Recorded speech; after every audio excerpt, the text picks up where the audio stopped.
Welcome to the Bridging the Gap podcast. I'm your host, Todd Wyant. We are coming live from MEP Force. I'm going to do that again because I forgot that we had actually had a camera. Cool. I'm a professional. I've done this before. Welcome to MEP Force. I'm your host of the Bridging the Gap podcast, Todd Wyant. Super excited to be coming live from the sponsor hall here at MEP Force. So we just wrapped up our general session and our first couple breakouts and are about ready to start heading for lunch. So we're going to start trying to grab some people and get some quick thoughts. But first, I wanted to bring on Eric Daniel. He is my partner in crime on Bridging the Gap and helps on all the back end and keeps the show running smooth. He's been on the show a couple times before. So Eric, any key kind of takeaways so far from the first half day here at MEP Force? No, Todd, it's great to be on again. And a couple of the key takeaways, I've chatted with a few people that have come here, and it's funny being back at MEP Force in 2019 and then in person and then going virtual. It's funny how many familiar faces there are. And one of the key takeaways is just how much people are still relying on other people to talk about what's important and what's kind of the latest and greatest. There's a little bit of like this kind of, there's not really a side eye of like, what are you doing over there? But there is. And that's the real reason why people are here, is it's kind of like, well, what do you guys have going on over there? And what's the latest and greatest? Right. Yeah, I said it this morning on the main stage that my favorite part is really the community and the camaraderie here in the skilled trades. I think that's prevalent throughout all the trades, but especially the group that always comes to MEP Force. They're willing. They're competitors, but they're willing to come and share what they're doing to move the industry forward. As we just wrapped up the first audience live of Bridging the Gap, and in there Travis was talking about the cooperation and really bringing those people together and sharing insights, because the rising tide lifts all boats. And I think it's so cool to see it actually playing out in reality. It's one thing to talk about it, but here at MEP Force, they actually make that happen into a reality. Any thoughts on the change management side of what Randy spoke about in our keynote? Yeah, I think there's always a lot to unpack around change management, but one of the things that kept going up, seeing a lot of the questions that came into the Q&A, a lot of it was, there's one question per stakeholder in a large organization. It's, how does the owner deal with this adoption and change? How do you get the grassroots efforts of people actually in the field and the end users? How do you get them bought into everything? So it's similar questions that you see arising in most situations, and it's good to get kind of the MEP perspective on how that's changing. Mm-hmm. What's been your favorite part of the show thus far? Besides walking to the Alamo led by a mariachi band, it's hard. That's a memorable one. That's hard to top that one. Yeah, we went down 3 or 4 levels of escalators as a large line of several hundred people walked all the way to the Alamo. I particularly liked crashing the conference below us and seeing their face as a mariachi band just like aggressively attacks them coming off the escalator. Yep. Yeah. Other than that, like being in there with the actual keynotes, it's really cool to see how everybody seamlessly ties together, because we have some of the really technical details. We have some of what are the latest and greatest tools and methods. But then with Randy getting up there talking about the data and the change management side, you really can kind of see the whole workflow develop from start to finish. And I think a lot of people are here to see that. Mm-hmm. Yeah, my favorite moment, the mariachi was that's a highlight for sure. But my favorite moment is after being virtual for a couple years, having the chance to come back up onto the stage and actually facing a live audience and not just staring at my computer screen was really fun. The energy that was in the room, it's always my favorite part of coming to MEP Force on the stage. But it was so cool to see people that had been here for several years running, and there was a lot of new people too, which was Yeah. also really exciting and encouraging too. Yeah, I love that. A lot of people brought their friends, and you could tell that the word of mouth got around, and it's cool to see people come back and bring people into the fold. Yeah, absolutely. Well, thanks for taking the time, and Absolutely. we'll hopefully try to catch up with some other people along the way and get a good view of what's happening here at MEP Force. So stay tuned. If you see anybody that would, Oh, I'm waiting for whatever, whenever you're ready. go for it. Really? Yeah, let's do it. You want to? Sure. Only because you asked. Let's do it.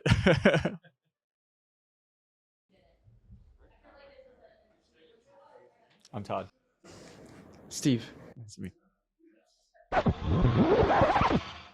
All right, welcome back. We are still recording here live in the sponsor section, and I'm joined by a new victim or guest.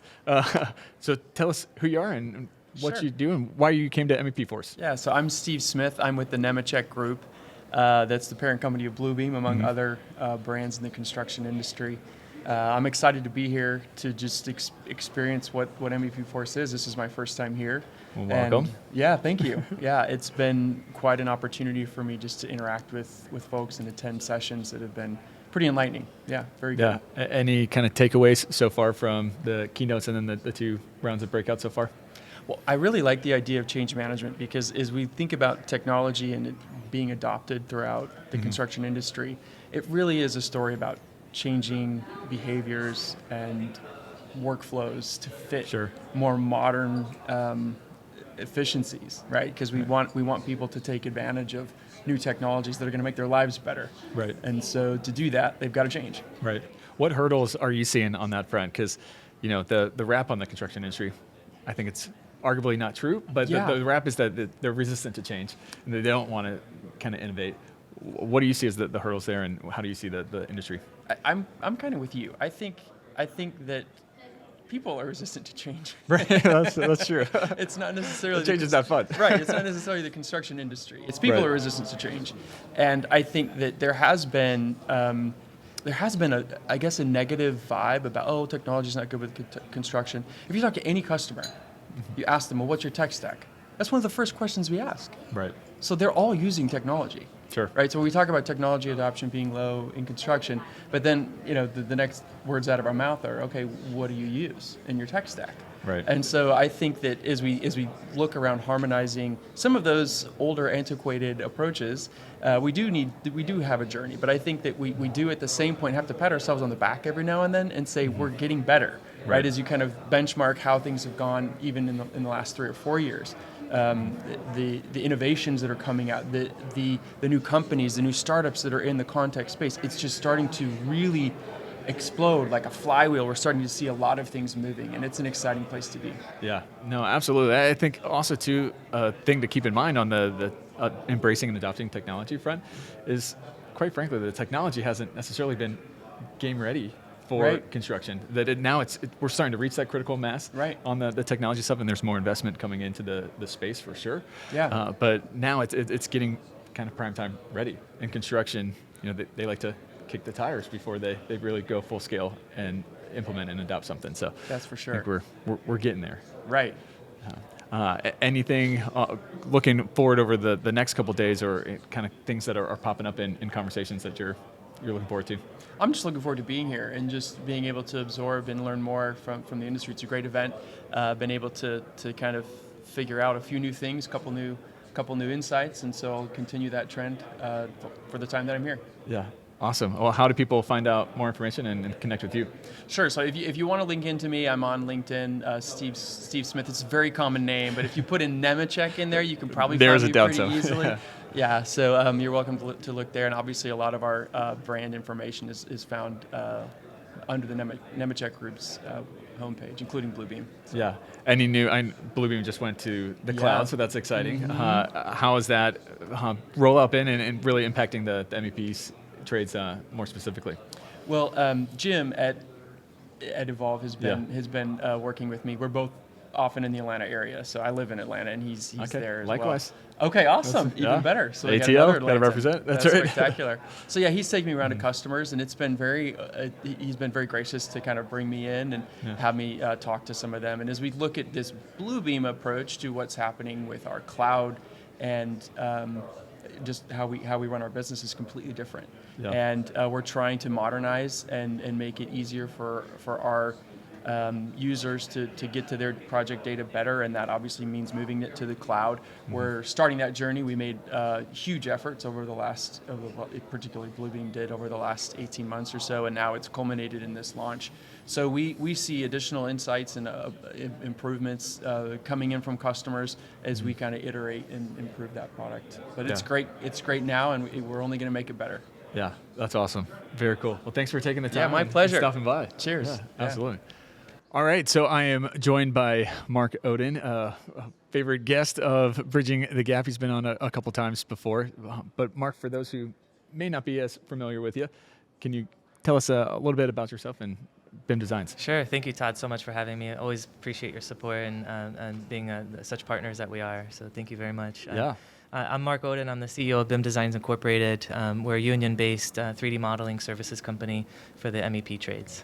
Awesome. And what brings you to MEP Force? Why do you guys have been a sponsor here for the last 3-4 years or so? Yeah, 3 at least. What about MEP Force has you guys coming back?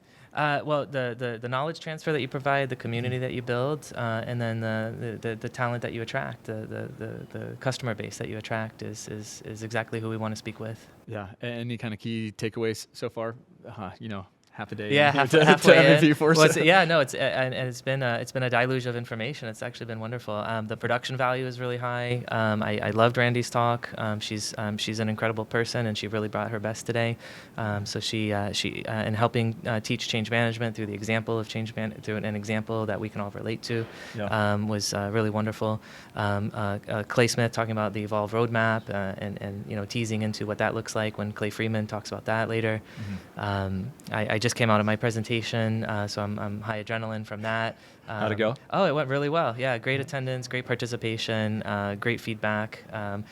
Feel like the topic was about how the Great Resignation, Generation Z, and AFL-CIO all might meet. And I tried to speak to union hiring managers and non-union hiring managers, just based on my observations in the industry and relationships that we've built.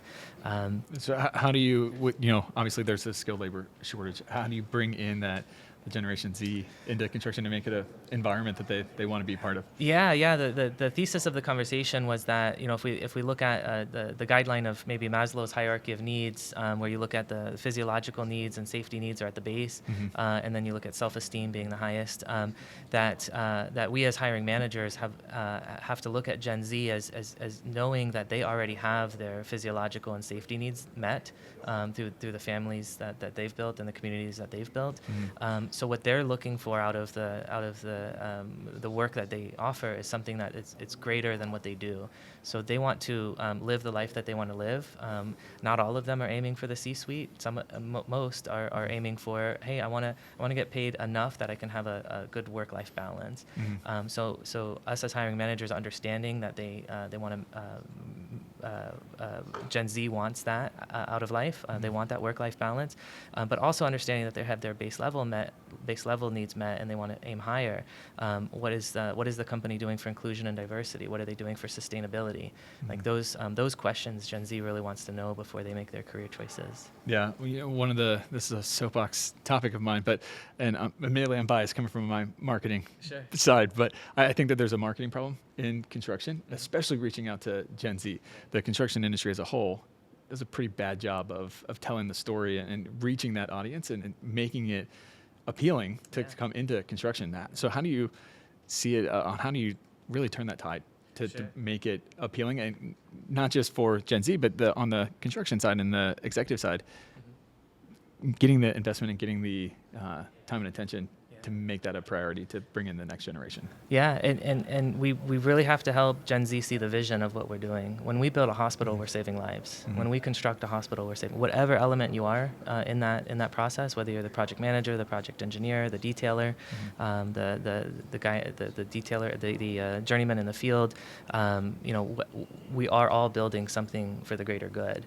And Right. to be able to market that to Gen Z, I think is going to be very effective. And to say, hey, we build the biopharmaceutical labs that help vaccines save millions of lives, right? Fundamentally, the construction industry is required for that as a basis. Well, without construction, you have no civilization. Yeah, Everything crumbles down. Yeah. So I think again, not attracting off of hey, you'll get this pay and you'll get this benefits will get you so far, but saying, hey, we are helping the greater good here. We're helping save lives. We're helping put people in homes. We're helping make sure there's enough hospital beds for everyone, and every single element of a job role that you have in the construction space, could ultimately be a part of that vision. Yeah, awesome. Well, how do people connect with you and find out more information of what you're doing? You're welcome to visit us at bimdesigns.net or moden@bimdesigns.net is my email address. Would love to hear from you and your thoughts on that subject. Or if you're a contractor that needs detailing services, needs help augmenting their team, helping manage a project, BIM coordination, pre-construction management, we would love to be a part of that. Awesome. Well, thanks so much for taking Yeah, the thank time you, to Todd. stop Always by love real speaking quick. with you. Yeah, absolutely. Thank you, sir. Yeah, awesome. All right, thank you.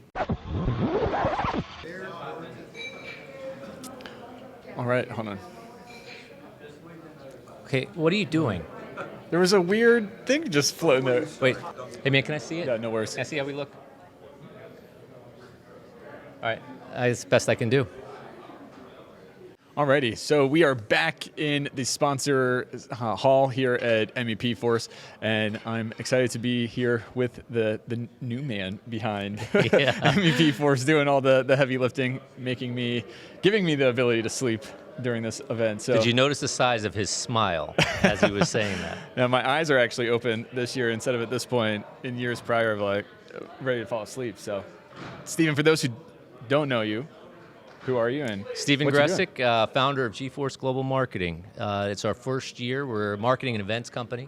It's our first year being involved with MEP Force, and it has been an absolute blast and a pleasure. So great to be here with you today. Yeah, awesome. And a fan of your show too, by the way.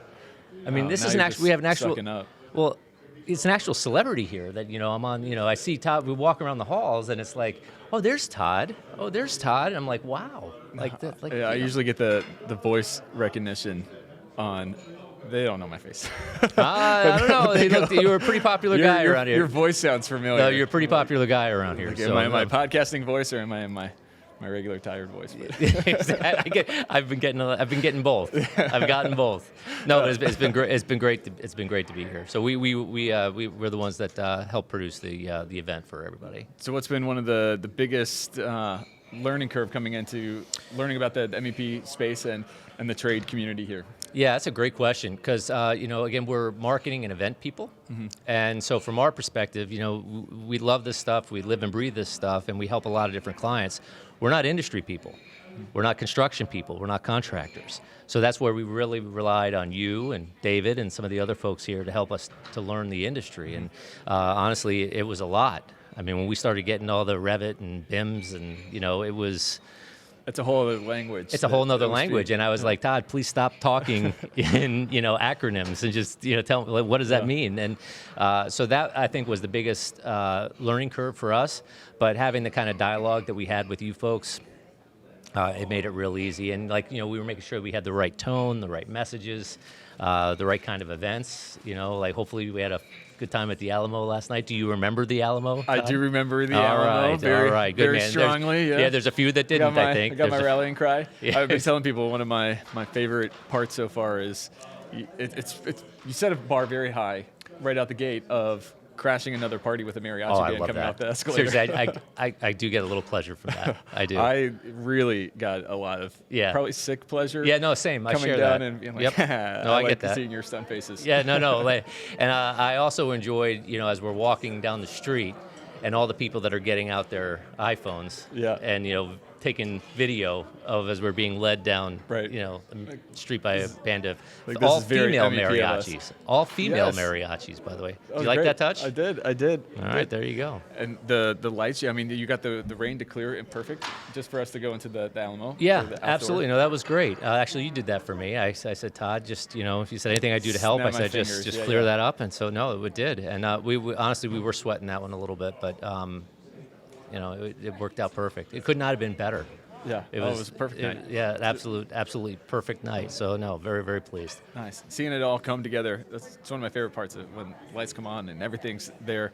Seeing it come together for you after all these months of planning it, how has it met expectations or has the kind of the community that comes around here, how has that kind of struck you, seeing it come together? The thing that struck me the most, and honestly, it shouldn't have surprised me as much as it did, because you always told me what makes this event so special was the community.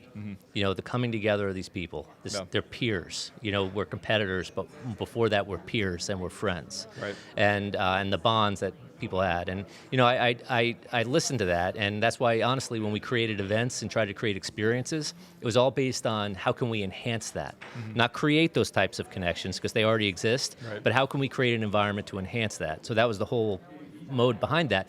But the thing that really surprised me was when I got here and I saw everybody. My goodness, and I think part of it had to do with the fact that we haven't been together for a couple of years. Right. So this is the first time being in person. But truthfully, I was blown away, absolutely blown away by what a community this is. Just quality people, very talented professionals who truly enjoy connecting with each other. And honestly, just as a professional, it was just a pleasure to be a part of that just for a few days. So no, That's awesome. Yeah, Well, that's been a cool thing coming back. We were 2 years virtual, and then you're kind of resetting, coming back into Totally. being in person after 2 years break. But it's like everybody just kind of grouped straight together again, and the same vibe that we left off in 2019 was still here coming back in 2022. So that was really cool, and seeing that momentum and everybody's friends around here, even though they're... It's amazing. And the part that I thought was particularly interesting, and I know you were surprised by it, the percentage of people that are attending their first MEP Forces. I was. We had a huge... that was one of the questions that I asked at the kickoff, and I was shocked by that. Oh. We just lose some...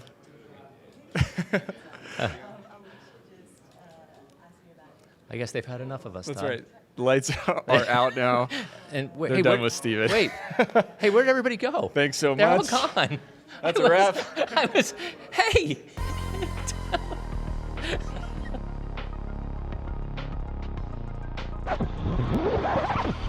Just leave you hanging over here by yourself here now. Oh, that was beautiful. That's the subtlety that you were boring. Yeah, no, Sorry. exactly. And we're done. And we're done.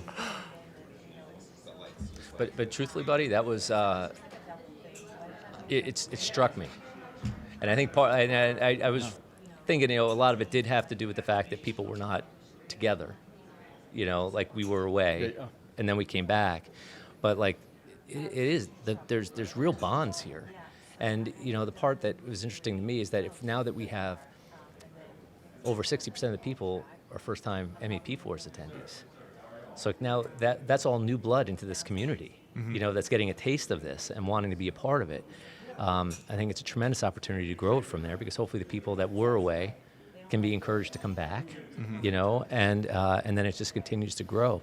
Yeah. So yeah, it's One of the cool things too, as you go to the different breakout groups, people will share their thoughts and ideas with their competitors right here in the room, and they're saying, this is the way we do our workflows, and you'll have somebody else go, oh, that's pretty cool, but have you thought about doing it this way? Yeah. I do it this way, or you're an idiot for doing it that way. I get that. I get that a lot. There's a healthy sparring. Yeah. The whole iron sharpens iron is very well, prevalent and here. that's what I love that energy. And by the way, all the presentations have been tremendous. And the only reason why I'm even mentioning this one is because we literally just left it. But Amy's energy, just was tremendous. And just you feel like the whole room, and just how people, people were responding, they're engaged, and it really sort of I don't know, kind of crystallized a little bit what that energy is. Like how it's got some fire to it. Yeah. It's got that energy, but it's collaborative. Right. And it really was. It's not afraid to give some hard truths. No. Amy is great at being blunt and kind of punching you in your face with okay. a My hard highlight, truth. my favorite. Hey, how many of you are CEOs in here? Yeah, you're the problem. I was like, I don't know, whatever. I was able to see that guy's face. Just like, As he was like, oh, grief. that didn't go the way I was. Oh expecting. man, I just like hook, line, and sinker. You got me. That's right. It's all right. That's right. He walked right into that. Job. Yeah, no, it's all right. It's all right. No, it was good. But no, but Any other takeaways so far from MEP Force? For starters, I would say I'm in the wrong business because according to Todd on his Slido survey this morning, apparently we need 17,000 buildings to be built every single day between now and the year 2050. Yeah, isn't that crazy? Yeah, for That's us to have enough buildings. Heck of a lot of buildings. I am in the wrong business, Todd. There's a lot of work here. I am in the wrong construction. business. Problem Yes. we don't have enough people to do the work. That's another problem. Yeah, well, We're overcoming it. but honestly, that shameless plug. That is something that we do help people with, and I do yeah? want, really do Nice. want to talk to people like that. We have recruiting packages. Nice. We do on our agency side with our marketing, through Google search and geofencing and the display ads and OTT and a lot of those other things that we are able to target very specific people Nice. and help with recruiting campaigns. We've done a lot of that, like for logistics industries and things like that. It's really been very effective. Very cool. Well, how do people find out more information and connect to you? GeForceGlobal.com. GeForceGlobalMarketing.com. I'm going to pay for that one. Uh-oh. You messed up your own I URL. You did. want to take back on that one? No, I'm going to own it, Todd. Okay. I'm going to own it. GeForceGlobalMarketing.com. This is why the lights go out on you. Yeah, I was just you should have kept them off. Well, Stephen, thanks so much for taking the time. Buddy, and thank you. joining And by us. the way, This it was is my great. pleasure. Seriously, you were great. And by the way, listen, you have no idea how much he was helping behind the scenes. So cannot thank you enough for just, and by the way, trusting us Yeah, I was with gonna the say, brand. thanks for taking care of my my baby. I said that's. I did. I doing right truly by felt it. like it was like your baby, and I told you, I promise you, I will do my best to be a good steward, and did it. hopefully, It's great. awesome, great. man. That actually makes my day. So thank you very much. You're welcome. Thanks for stopping. Yeah, you got it. Awesome. Cool. That's a wrap. Thanks so much. Yeah, buddy. We need to drink beer though. Let's do it. Oh, we've been on about an hour.